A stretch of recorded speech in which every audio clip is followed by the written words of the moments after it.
Alright, so here's what I've got. It's a Peachy printer. It's built so that it works the same way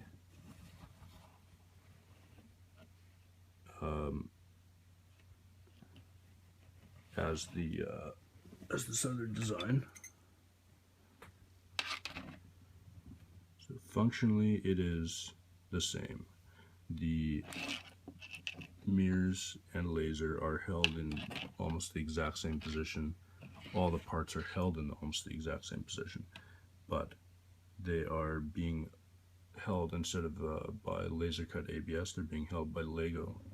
Let's just get in here and you can see the action there.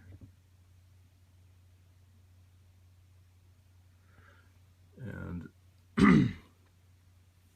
I also kept the modularity of it, so you can take a galvo frame just like you can with the original, the V1 Peachy printer, and you can just unclip it so that it's easy to work on.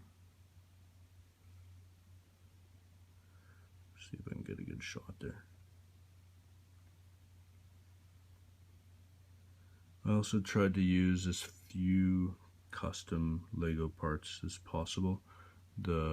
Or custom, I should say, as few rare Lego parts as possible. So I've got mostly just, blocks and flats all built up to make this. And then the two parts that are a little bit more rare are these guys here. But you can find them on Bricklink. They're by the thousands, so they're not too hard to find. Yeah, so I'm quite happy with it for a first go. I think that it will just print. So both these galvos are shot. Oh shit! It's together. Maybe that's good. Those magnets just stuck together on me. But, both the galvos are basically identical, with then a few extra blocks for how they mount. So the galvo frames, I should say. So this part here, it's sort of C-shaped. There's just a second one that's built identically, but then because they're positioned differently, they have a few different blocks. Like this one's got this angle block with a bit of glue to get that 45. This one's got blocks glued onto the side of it so that it can just go straight up and down. So I also tried to use as little glue as possible. There currently in this design, there's glue on the coil board, gluing the coil board to a block just to attach it, and there's glue on one spot on each galvo frame, and I've glued the circuit board on just to be quick. I'm sure there's a way you can do this if you guys have, with a greater variety of Lego, there's probably a way to do this without any glue, and that would be ideal. But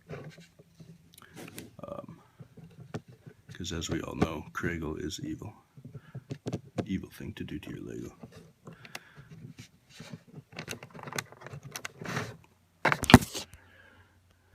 Anyways, I'm going to release the design files for the tricky part here with this software here, this Lego Digital Designer software.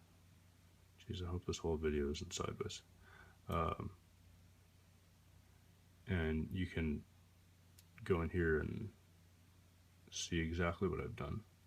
A few parts aren't quite the same because I couldn't find them in Lego Designer. So this red block is actually not the right piece, but you could use one of these if you just sand this piece of Lego down so it's round like this one. Yeah, looks like we could get away with just sending these parts. These are the parts I think you'd need to be able to pull off this. If you could also get, if we can come together as a community and get an Arduino to do the job that this circuit board is doing. Okay. Yeah, I'm kind of excited about this. It's be a lot of fun.